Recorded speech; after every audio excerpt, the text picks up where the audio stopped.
this is Kalyan and welcome to your favorite YouTube channel Kalyan Teaching Center. আজ আমরা class 8-এর lesson 1-এ যে গল্পটি রয়েছে দ্য উইন্ড ক্যাপ, যেটি লিখেছেন জেন ইয়লেন, এটিকে আমরা বাংলায় অনুবাদ করে পড়ব এবং তার সাথে সাথে এর অ্যাক্টিভিটি প্রশ্নোত্তরগুলোকেও সলভ করব। তো চলো ভিডিওটি শুরু করা যাক। ভিডিওর প্রথমে জেন ইয়লেন সম্পর্কে একটু বর্ণনা দেওয়া আছে সংক্ষিপ্তে, আমরা এটাকে একটু পড়ে নিই আগে। তো এখানে বলা আছে জেন ইয়লেনের সম্পূর্ণ নাম হচ্ছে জেন হাইট ইয়লেন, ঠিক আছে। Jane Hyatt Yolen 1939 is an American author and editor of folklore, fantasy, science fiction and children's books. তাহলে জেন ইয়লেন যিনি জন্মগ্রহণ করেন হচ্ছে 1939 সালে। তিনি একজন আমেরিকান অথর, একজন আমেরিকান লেখিকা, তিনি একজন মহিলা, ঠিক আছে, তাই ইনি লেখিকা। এবং তার সাথে সাথে তিনি একজন এডিটর, মানে সম্পাদক। কিসের সম্পাদক? এডিটর অফ ফোলক্লোর, মানে ফোলক্লোর মানে হচ্ছে চিরাচরিত গল্প, মানে লোককথা, ঠিক আছে, লোককথা। তিনি একজন সম্পাদক। ফ্যান্টাসি মানে কল্পনা, সায়েন্স ফিকশন মানে কল্পবিজ্ঞান, অ্যান্ড চিলড্রেন্স বুকস মানে শিশুদের বই, তারপরে কল্পবিজ্ঞান, তারপরে কাল্পনিক গল্প বিভিন্ন এবং লোককথা তিনি সম্পাদক, editor. She has written over মানে উপরে, বেশি। শি হ্যাজ রিটেন তিনি লিখেছেন, রিটেন মানে লিখেছেন। শি হ্যাজ রিটেন তিনি লিখেছেন ওভার বেশি 280 বুকস 280টি বই, 280টিরও বেশি বই তিনি লিখেছেন। The best known of which are the Holocaust নোভেলা and the Devil's arithmetic, ঠিক আছে। তার মধ্যে তিনি যে বইগুলো লিখেছে তার মধ্যে বিখ্যাত দুটি বই হলো এই যে দ্য হলোকাস্ট নোভেলা এবং the devil's arithmetics. The present text is an edited version of her popular short story of the same name. বর্তমান যে গল্পটি আমরা পড়ছি মানে দ্য উইন্ড ক্যাপ, এটি তার আরেকটি গল্প আছে দ্য উইন্ড ক্যাপ, ওই গল্প থেকেই এই গল্পটি নেওয়া হয়েছে, ঠিক আছে, ওই গল্পটি সংকলন এই গল্পটি। তো চলো গল্পটি এখন শুরু করা যাক। দেয়ার ওয়াজ ওয়ান্স এ ল্যাড, দেয়ার ওয়াজ মানে ছিল, ওয়ান্স মানে একদা, এ ল্যাড একটি বালক। তো একদা এক বালক ছিল, হু যে, ওয়ান্টেড মানে চেয়েছিল, two B A Sailor, Sailor মানে নাবিক, টু বি এ সেলর মানে একজন নাবিক হতে চেয়েছিল। But his mother would not let him go to the sea, but মানে কিন্তু, হিজ মাদার মানে তার মা, উড নট লেট মানে দেয় না, হিম গো টু দ্য সি তাকে, হিম মানে তাকে, গো টু দ্য সি সমুদ্রে যেতে, গো মানে যাওয়া, টু দ্য সি সমুদ্র, কিন্তু তার মা তাকে সমুদ্রে যেতে দেয় না। চাইল্ড বাছা, what do you know of sailing, তুমি সমুদ্রযাত্রা সম্পর্কে কি জানো? তার মা এই কথাটি বলেছে, জিজ্ঞাসা করেছে যে বাছা তুমি সমুদ্রযাত্রা সম্পর্কে কি জানো। শি উড সে তিনি বলতেন, শি বলতে এখানে এই যে ছেলেটির মার কথা বলা হয়েছে, ঠিক আছে। হি মানেও সে বা তিনি, শি মানেও সে বা তিনি, কিন্তু হি ছেলেদের ক্ষেত্রে ব্যবহার করা হয় এবং শি মেয়েদের ক্ষেত্রে ব্যবহার করা হয়। তারপরে ইউ আরকে এখানে সংক্ষেপে লিখেছে, এখানে অ্যাপোস্ট্রফি দিয়ে ইউ আরকে সংক্ষেপে লিখেছে, ঠিক আছে। You are a farmer's son, তুমি হও একজন কৃষকের ছেলে, ফার্মার্স সং মানে কৃষকের ছেলে, তুমি হও একজন কৃষকের ছেলে। ইউ নো তুমি জানো, the turn off the seasons, turn মানে পরিবর্তন বা রূপান্তর বা ঘূর্ণন। ইউ নো তুমি জানো, কি জানো? The turn off the season, season মানে ঋতু, তুমি ঋতুচক্র বা ঋতুর পরিবর্তনকে জানো। And the smell of the soil এবং মাটির গন্ধকে জানো। তুমি ঋতুচক্র বা ঋতুর পরিবর্তন এবং মাটির গন্ধকে জানো। বাট কিন্তু, you do not know the sea, কিন্তু তুমি সমুদ্রকে জানো না। ইউ মানে তুমি, ডু নট মানে না, ডু নট নো মানে জানো না, দ্য সি সমুদ্রকে, কিন্তু তুমি সমুদ্রকে জানো না। নাও এখন, দ্য বয় ছেলেটি, হুজ নেম ওয়াজ জন যার নাম কি John, had always obeyed his mother, has always সর্বদা সর্বদা অবেইট মানে মেনে চলা, সর্বদা মেনে চলতো, ঠিক আছে। হ্যাড আছে তাহলে চলতো, হ্যাড অলওয়েজ অবেইট সর্বদা মেনে চলতো, কাকে মেনে চলতো? হিজ মাদার, তার মাকে। হিজ মানে তার, মানে জনের মাকে সর্বদা মেনে চলতো, ওবেইট মানে মেনে চলা। সুতরাং হি ওয়েন্ট মানে গিয়েছিল, গো মানে যাওয়া, গো এর পাস্ট ফর্ম হচ্ছে ওয়েন্ট। হি ওয়েন্ট, সুতরাং সে গিয়েছিল, কোথায় গিয়েছিল? He went about his farm work, farm মানে খামার আর ওয়ার্ক মানে কাজ, সুতরাং সে তার খামারের কাজে চলে গিয়েছিল। With a heavy heart, with মানে সঙ্গে, এ হেভি হার্ট, হেভি মানে হচ্ছে ভারী, কিন্তু এখানে ভারী হবে না, এখানে হেভি হচ্ছে ভারাক্রান্ত হবে, বা কি বলা যায়, বেদনা, ঠিক আছে, বেদনাশীল। হার্ট মানে মন, বেদনাশীল মন নিয়ে বা ভারাক্রান্ত মন নিয়ে সে তার খামারের কাজে চলে গেল।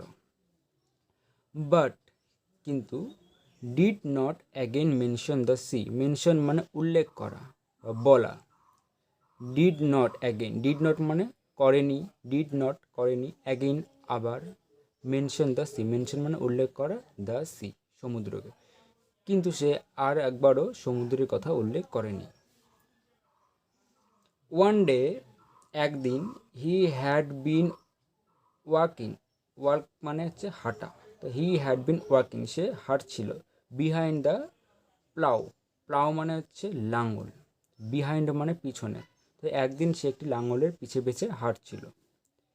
হি all but ran over a tiny green turtle on a clod of dirt, তো মানেটা কি দাঁড়ালো? He all but ran, he all but মানে সে, অল বাট রান মানে প্রায় চড়িয়েই দিত, অল বাট রান, অল মানে সম্পূর্ণ সব, অল বাট রান চড়িয়েই দিত, কি চড়িয়ে দিত? ওভারে টিনি, টিনি মানে হচ্ছে ক্ষুদ্র, ছোট কোনো কিছুকে বোঝাতে টিনি কথাটি ব্যবহার করা হয়। ওভার এ টিনি গ্রিন মানে সবুজ, টার্টল মানে হচ্ছে কচ্ছপ, on a clod of dirt, clod মানে হচ্ছে ঢিপি, ঢিপি বলা ছিল, ঠিক আছে, ক্লড মানে ঢিপি, অফ ডার্ট, ডার্ট মানে হচ্ছে কাদা বা স্তূপ, মাটির স্তূপ, ঠিক আছে, মাটির ঢিপির উপরে একটি টর্টয়েল ছিল, একটি কচ্ছপ ছিল, তো সেই কচ্ছপটির উপরে প্রায় চড়েই যাচ্ছিল, মানে সে কচ্ছপটির উপর দিয়ে তার লাঙলটাকে প্রায় চলিয়েই নিয়ে যাচ্ছিল, এমন সময়, মানে নিয়ে যাবে এমন সময়, he picked the turtle up, pick up মানে হচ্ছে পিক আপ, এই দুটির একসঙ্গে মানে হচ্ছে তোলা, তাহলে he pick the turtle up, turtle মানে কচ্ছপ, তাহলে সে কচ্ছপটিকে তুলে নিল, পিক আপ মানে তুলে নেওয়া, he pick the turtle up, সে কচ্ছপটিকে তুলে নিল, অ্যান্ড এবং সেট মানে বসানো বা রাখা, set it on his head, on মানে ওপরে, হিজ হেড মানে হচ্ছে মাথা, তাহলে হিজ হেড মানে তার মাথা, এবং সে কচ্ছপটিকে তার মাথার উপরে বসালো।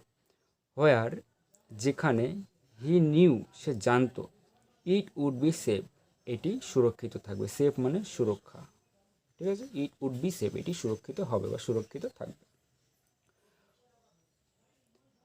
হোয়েন যখন, হি ওয়াজ ডান উইথ প্লাউইং, হি ওয়াজ ডান তার শেষ হয়ে গেছে, কাজ শেষ হয়ে গেছে, উইথ প্লাউইং মানে চাষ করা, ঠিক আছে, প্লাউ মানে লাঙল এবং প্লাউইং মানে চাষ করা, তাহলে যখন তার চাষ করা শেষ হয়ে গেছে, জন প্লাগড দ্য টার্টল, প্লাগড মানে হচ্ছে সরানো, ঠিক আছে, প্লাগ মানে হচ্ছে সরানো, তাহলে জন কি বলছে এখানে, জন প্লাগ দ্য টার্টল মানে কি বললাম, কচ্ছপটিকে তাহলে কি করলো, প্লাগ মানে সরালো, তাহলে কচ্ছপটিকে সে সরালো, pluck the turtle from his head তার মাথা থেকে, ফ্রম মানে থেকে, হিজ হেড তার মাথা থেকে সে কচ্ছপটিকে সরালো। টু হিজ আটার সারপ্রাইজ হি ফাউন্ড দ্যাট, আটার মানে চূড়ান্ত, সারপ্রাইজ মানে অবাক, ঠিক আছে, সে চূড়ান্তভাবে অবাক হয়ে দেখতে পেল, হি ফাউন্ড দ্যাট সে দেখতে পেল যে, দ্যাট মানে যে, it had turned into A tiny green fairy man, এটি কিসে রূপান্তরিত হয়েছে, টার্নড মানে রূপান্তরিত হওয়া, ইন্টু মানে মধ্যে, কিসে রূপান্তরিত হয়েছে, এ টিনি গ্রিন ফেয়ারি ম্যান, টিনি মানে ক্ষুদ্র, গ্রিন মানে সবুজ, ফেয়ারি মানে পরি, ম্যান মানে মানুষ। একজন মানুষ, ক্ষুদ্র একটি সবুজ মানুষ পরি রূপে সে এই টর্টলটি, ওই কচ্ছপটি রূপান্তরিত হয়েছে। সেই কচ্ছপটি একটি ছোট সবুজ মানুষ পরি রূপে রূপান্তরিত হয়েছে। দ্যাট, যেটি স্টুড আপন হিজ পাম, পাম মানে হাতের তালু, ঠিক আছে। তাহলে that stood upon his palm and board, যেটি তার হাতের তালুতে স্টুড মানে দাঁড়িয়েছিল, স্ট্যান্ড মানে দাঁড়ানো, স্টুড মানে দাঁড়িয়েছিল। স্টুড আপন, আপন মানে উপরে, তাহলে কিসের উপরে? অন হিজ, আপন হিজ পাম, তার হাতে তালুর উপরে দাঁড়িয়েছিল। অ্যান্ড বোর্ড, বোর্ড মানে সম্বর্ধনা জানানো বা প্রণাম জানানো, ঠিক আছে, রেসপেক্ট করা, এবং তাকে প্রণাম জানিয়েছিল। I thank you for your kindness, তোমার উদারতার জন্য আমি তোমাকে ধন্যবাদ জানাই। আই থ্যাংক ইউ, আমি তোমাকে ধন্যবাদ জানাই। ফর মানে জন্য, কিসের জন্য? ইয়োর কাইন্ডনেস, তোমার উদারতা। কাইন্ড মানে দয়া, এবং কাইন্ডনেস মানে দয়ালু বা উদারতা। তোমার উদারতার জন্য তোমাকে আমি ধন্যবাদ জানাই। Tell me your heart's desire, desire মানে ইচ্ছা, ঠিক আছে। টেল মি আমাকে বলো, ইয়োর হার্টস ডিজায়ার, তোমার, ইয়োর মানে তোমার, হার্টস মানে হৃদয়ের বা মনের, ডিজায়ার মানে ইচ্ছা, তুমি আমাকে তোমার মনের ইচ্ছা বলো। অ্যান্ড এবং আই উইল, দেখো আই উইলকে এখানে সংক্ষেপে লিখেছে আই অ্যাপোস্ট্রফি, দুইটা ডবল এল দেওয়া, ঠিক আছে। তাহলে এটা কেবল আই উইল মানে আমি করব। I will grant it to you for saving my life, grant মানে দেওয়া, ঠিক আছে, বা পূরণ করা। আই উইল গ্র্যান্ট ইট, আমি এটিকে পূরণ করব, বা আমি এটি তোমাকে দিব। কিসের জন্য? টু ইউ তোমাকে দিব, ফর মানে জন্য, সেভিং মাই লাইফ, সেভিং মানে রক্ষা করা, মাই লাইফ আমার জীবন। তাহলে আমি এটি তোমাকে দিব আমার জীবন রক্ষা করার জন্য, বা আমার জীবন রক্ষা করার জন্য আমি তোমাকে তোমার সেই স্বপ্নটি, তোমার সেই মনের ইচ্ছাটি পূরণ করে দেব। সেইড দ্য ফেয়ারি, সেইড মানে বলেছিল, দ্য ফেয়ারি পরিটি। জন বোর্ড ব্যাগ, বোর্ড মানে এখানে কি বললাম? সম্মান জানানো, প্রণাম জানানো, ঠিক আছে। তাহলে জনও তাকে প্রণাম জানালো। বাট মানে কিন্তু, সেইড নাথিং কিছু বলল না। জনও তাকে প্রণাম জানালো, তাকে সম্মান জানালো, কিন্তু কিছু বলল না। অলদো, যদিও, অলদো মানে যদিও, অলদো হিজ হার্ট ইয়ার্নড মানে চিৎকার করছিল, মানে বা বলতে পারো আকাঙ্ক্ষা, ঠিক আছে। His heart yarn to go out to the C, তার মন, সি মানে সমুদ্র, টু গো আউট যেতে, টু দ্য সি সমুদ্রে যেতে তার মন কী করছিল? খুবই ভিতর থেকে চিৎকার করছিল, মানে তার মন ছটপট করছিল সমুদ্রে যাওয়ার জন্য। He did not express his wish, say did not করেনি, এক্সপ্রেস কী করেনি? এক্সপ্রেস মানে প্রকাশ, প্রকাশ করা, ঠিক আছে। হি ডিড নট এক্সপ্রেস, সে প্রকাশ করেনি, ডিড নট মানে করেনি, তাহলে এক্সপ্রেস প্রকাশ, সে প্রকাশ করেনি। হিজ উইশ তার ইচ্ছা, সে তার ইচ্ছা প্রকাশ করেনি, তার মন ছটপট করলেও সে তার মনের ইচ্ছাকে প্রকাশ করেনি। দ্য গ্রিন ফেয়ারি ম্যান, সে সবুজ মানব পরীটি, কুড রিড পড়তে পারত, কুড মানে পারত, ক্যান মানে পারা, কুড মানে পারত, রিড মানে পড়া বা বোঝা, ঠিক আছে। তাই বুঝতে পারতো বা পড়তে পারতো, কি পড়তে পারতো? এ হার্ট একটি মনকে, ইজিলি মানে খুব সহজভাবে। তাহলে সবুজ পরীটি যে কোনো মানুষের মনকে খুব সহজেই পড়তে পারতো। সো হি সেইড, সুতরাং সে বলল, কি বলল? I see you wish to go sailing, আমি দেখতে পাচ্ছি, আই সি আমি দেখতে পাচ্ছি, ইউ উইশ, ইউ মানে তুমি, উইশ মানে চাওয়া, টু গো সেলিং তুমি সমুদ্রে যেতে যাচ্ছ, সেলিং মানে সমুদ্র যাত্রা, তুমি সমুদ্র যাত্রায় যেতে চাচ্ছ, গো মানে যাওয়া। তাহলে আই সি আমি দেখছি, আই সি আমি দেখছি, you wish to go sailing তুমি সমুদ্রে যেতে চাচ্ছ। John's face answered for him, জনের মুখটি তার উত্তর দিল। মানে যখন জন না বলাতেও সে পরীটি বুঝতে পারলো যে সে সমুদ্রে যেতে চায় তখন জনের মুখে একটা আনন্দের ছবি ভেসে ওঠে এবং সেই ছবিটা দেখেই পরীটি বুঝতে পারলো যে সে সঠিক উত্তর বলেছে। ঠিক আছে, মানে তার মুখ দেখেই বুঝতে পেরেছে যে জন সমুদ্রে যেতে চায়। তো এখন গল্পটা তো শেষ হলো, এখন আমরা হচ্ছে অ্যাক্টিভিটির প্রশ্নোত্তরগুলো দেখে নিই একবার। তো অ্যাক্টিভিটি 1-এ বলা আছে টিক দ্য কারেক্ট অল্টারনেটিভস, মানে এখানে যে অপশানগুলি দেওয়া আছে এ বি সি, তিনটে অপশান দেওয়া আছে, তিনটে অপশানের মধ্যে যেটি সঠিক সেটার উপরে টিক চিহ্ন দিতে হবে।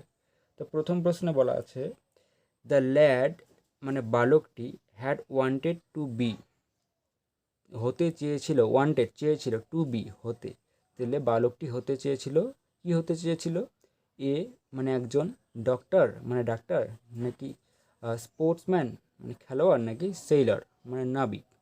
তাহলে ছেলেটি কী হতে চেয়েছিল? ছেলেটি নাবিক হতে চেয়েছিল, তাহলে সি নাম্বারটা উত্তর হবে, সি নাম্বারের উপর টিক হবে। তারপরে বি নাম্বার, 2 নম্বরে বলা mother told the lad, mother মানে মা, টোল্ড মানে বলেছিল, দ্য ল্যাড বালকটিকে, মা বালকটিকে বলেছিল, দ্যাট যে, he knew the smell of the, he knew তাহলে সে জানতো, হি মানে বালকটি, ঠিক আছে, জন, তাহলে জন জানতো, নিউ মানে জানতো, নো মানে জানা, KNOW, নো মানে জানা, আর নিউ মানে জানতো। নিউ কি জানতো?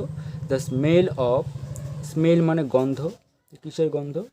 সয়েল মানে মাটি, ফুড মানে খাবার, ফ্লাওয়ার মানে ফুল, তাহলে মাটির গন্ধ জানতো, খাবারের গন্ধ জানতো, নাকি ফুলের গন্ধ জানতো? তাহলে বালকটি, তার মা বলেছিল, ছেলেটি কি জানতো, কি চিনতো? তাহলে কিসের গন্ধ? স্মেল মানে গন্ধ, কিসের গন্ধ? সয়েল মাটির গন্ধ, তাহলে এ নাম্বারটা হবে। 3 নম্বরে বলা আছে জন পুট দ্য টর্টেল মানে টর্টেল মানে কচ্ছপ, কচ্ছপটিকে রেখেছিল, পুট মানে রাখা, জন রেখেছিল দ্য টর্টেল কচ্ছপটিকে অন হিজ, অন মানে উপরে, হিজ মানে তার কিসের উপরে রেখেছিল? ব্যাক মানে পিঠ, হেড মানে মাথা, নাকি হ্যান্ড মানে হাত। জন সেই কচ্ছপটিকে কোথায় রেখেছিল? তার মাথার উপরে, তাহলে হেড হবে, HEAD, হেড, বি নাম্বারটা। 4 নম্বরে বলা আছে দ্য ফেয়ারি ম্যান, সেই মানব পরীটি, ওয়ান্টেড চেয়েছিল, টু নো জনস, জানতে, জনের কি জানতে? টু নো জানতে, জনস মানে জনের, সে মানব পরীটি জনের কি জানতে চেয়েছিল? এজ মানে বয়স, নেম মানে নাম, নাকি হার্টস ডিজায়ার মনের আকাঙ্ক্ষা, মনের ইচ্ছা। পরীটি কি জানতে চেয়েছিল? পরীটি জনের মনের ইচ্ছা জানতে চেয়েছিল, তাহলে হার্টস ডিজায়ার, সি নাম্বারটা হবে উত্তর। এবার অ্যাক্টিভিটি 2-এ দেখো, এখানে বলা rearrange the following sentences in the correct order and put the number in the given box. এই বাক্যগুলো এলোমেলোভাবে দেওয়া আছে, আমাদেরকে এগুলো এই বক্সের মধ্যে নাম্বার দিয়ে দিয়ে আমাদেরকে এগুলো সিরিয়াল বাই সিরিয়াল করতে হবে, ঠিক আছে, মানে কোন বাক্যটা আমরা আগে, এই গল্পের মধ্যে আমরা কোন বাক্যটাকে আগে পড়েছি, তারপরে কোনটা পড়েছি, তারপরে কোনটা পড়েছি, আমাদেরকে এইভাবে নাম্বার দিতে হবে। তো প্রথম বাক্যটা বলা জন মেট দ্য টিনি গ্রিন টর্টয়েল, জন একটি ছোট্ট সবুজ কচ্ছপকে দেখতে পায়। তারপরেটা হচ্ছে mother said John was a farmer son, মা বলেছিল জন একজন কৃষকের ছেলে। The tortoise change to the tiny green fairy man, সে কচ্ছপটি একটি ছোট্ট সবুজ মানব পরীতে রূপান্তরিত হয়েছিল। John pluck the tortoise from his head, John তার মাথা থেকে কচ্ছপটিকে সরিয়ে নিয়েছিল। John did not express his wish, John তার মনের ইচ্ছা প্রকাশ করেনি। আর তারপরে জন বোর্ড ব্যাক, জন সম্বর্ধনা জানিয়েছিল, জন সম্মান জানিয়েছিল, প্রণাম জানিয়েছিল। তাহলে এই বাক্যগুলোর মধ্যে কোনটা আমরা প্রথমে পাই? যেটা প্রথমে পাই সেটাতে 1 নম্বর, যেটা তারপরে পাই সেটাতে 2 নম্বর, তারপরে যেটি সেটা 3 নম্বর, এরকম করে সিরিয়াল বাই সিরিয়াল আমাদেরকে নাম্বার দিতে হবে। তাহলে প্রথমটা হচ্ছে John made the tiny green turtle, John একটি ছোট্ট সবুজ কচ্ছপকে দেখতে পায়। আর তারপরে দেওয়া mother said John was a farmer son, মা বলেছে জন একজন কৃষকের ছেলে। তাহলে 2 নম্বরটা আমরা আগে পেয়েছিলাম, তাহলে এটা 1 নম্বর হবে, ঠিক আছে, 2 নম্বরটা 1 নম্বর হবে।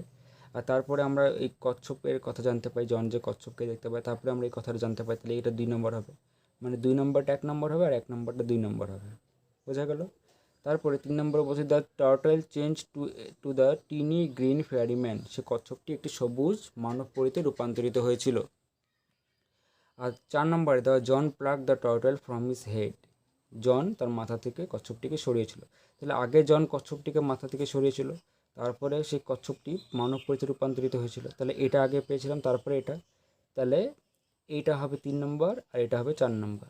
তাহলে 2 নম্বরটা 1 নম্বর, 1 নম্বরটা 2 নম্বর, 4 নম্বরটা 3 নম্বর আর 3 নম্বরটা হবে 4 নম্বর। তারপরে 5 নম্বরে দেওয়া John did not express his wish, John তার মনের ইচ্ছা প্রকাশ করেনি। আর জন বোউড ব্যাক, জন সম্বর্ধনা জানিয়েছিল। তাহলে আমরা আগে 6 নম্বরটা পাই, মানে আগে জন সেই পরীটিকে প্রণাম জানিয়েছিল, কিন্তু সে কিছু বলেনি, তার মনের ইচ্ছা বলেনি। তাহলে এটা হবে হচ্ছে 5 নম্বর, 6 নম্বরটা হবে 5 নম্বর আর 5 নম্বরটা হবে হচ্ছে 6 নম্বর, ঠিক আছে। এবার অ্যাক্টিভিটি 3তে দেওয়া why do you think John thought that the turtle would be safe on his head, why কেন, ডু ইউ থিঙ্ক তুমি মনে করো, তুমি কেন মনে করো, জন থট মানে ভেবেছিল, দ্যাট যে, জন ভেবেছিল যে দ্য টার্টল কচ্ছপটি উড বি মানে হবে, সেফ মানে সুরক্ষিত হবে, কচ্ছপটি সুরক্ষিত হবে, অন মানে উপরে, হিজ হেড তার মাথায়। তুমি কেন মনে করো যে জন ভেবেছিল যে কচ্ছপটি তার মাথার উপরে সুরক্ষিত থাকবে, বা তোমার হিসেবে জন কেন মনে করেছিল যে কচ্ছপটি তার মাথাতে সুরক্ষিত থাকবে? এই উত্তরটি আমি আগে থেকে লিখে রেখেছি, তোমরা খাতায় লিখে রেখেছি তোমাদের সুবিধার জন্য, তোমরা ভিডিওটি পজ করে এখান থেকে তুলে নিও। তাহলে দেখো এখানে আমি প্রশ্নটি তুলে নিয়েছি আবার। তো উত্তরটা কী লিখলাম, অ্যাজ জন ওয়াজ প্লাউইং, যেহেতু জন চাষ করছিল, প্লাউইং মানে চাষ করা, তো অ্যাজ মানে যেহেতু জন ওয়াজ প্লাউইং, জন চাষ করছিল, হি মাইট হ্যাভ ট্রাম্পলেট, হি মানে সে, মাইট হ্যাভ করতে পারতো, মে মানে পারা আর মাইট মানে পারতো, তাহলে হি মাইট হ্যাভ সে করতে পারতো, ট্রাম্পলেট মানে পদদলিত, মানে পা দিয়ে চাপা দেওয়া, পা দিয়ে পিষে ফেলা, তো ট্রাম্পলেট দ্য টার্টল আন্ডারফুট মানে পায়ের তলায়, দ্য টার্টল মানে কচ্ছপ। তাহলে যেহেতু জন চাষ করছিল, তাহলে জন ভুলবশত সে কচ্ছপটিকে তার পায়ের নিচে চাপা দিয়ে ফেলতে পারত। অথবা দ্য প্লাগ মানে হচ্ছে প্লাউ মানে হচ্ছে লাঙল, দ্য প্লাউ মানে লাঙলটি মাইট রান ওভার ইট, সেই কচ্ছপটি, ইট মানে ইহা বলতে এখানে কচ্ছপটির কথা বলা আছে, অথবা সেই লাঙলটি কচ্ছপটির উপর দিয়ে চলে যেতে পারত। জন তার পা দিয়ে কচ্ছপটিকে পিষে ফেলতে পারতো, অথবা সেই লাঙলটি কচ্ছপটির উপর দিয়ে চলে যেতে পারত। সুতরাং John thought that the turtle would be safe on his head, সুতরাং জন ভেবেছিল যে সেই কচ্ছপটি তার মাথার উপরে সুরক্ষিত থাকবে, কারণ জমিতে থাকলে সেটি হয় জনের পা দ্বারা পিষে যেতে পারতো, অথবা সে লাঙল দিয়ে সেটা পিষে যেতে পারতো, তাই জন ভেবেছিল যে কচ্ছপটি তার মাথার উপরে সুরক্ষিত থাকবে। আজকের ভিডিওটি এই পর্যন্তই থাক, পরের ভিডিওতে আমরা পরের টেক্সটটুকু পড়বো এবং পরে অ্যাক্টিভিটির প্রশ্ন উত্তরগুলো সলভ করবো। ভিডিওটি ভালো লেগে থাকলে অবশ্যই লাইক করবে এবং আমাদের চ্যানেলটিকে সাবস্ক্রাইব করবে। ধন্যবাদ।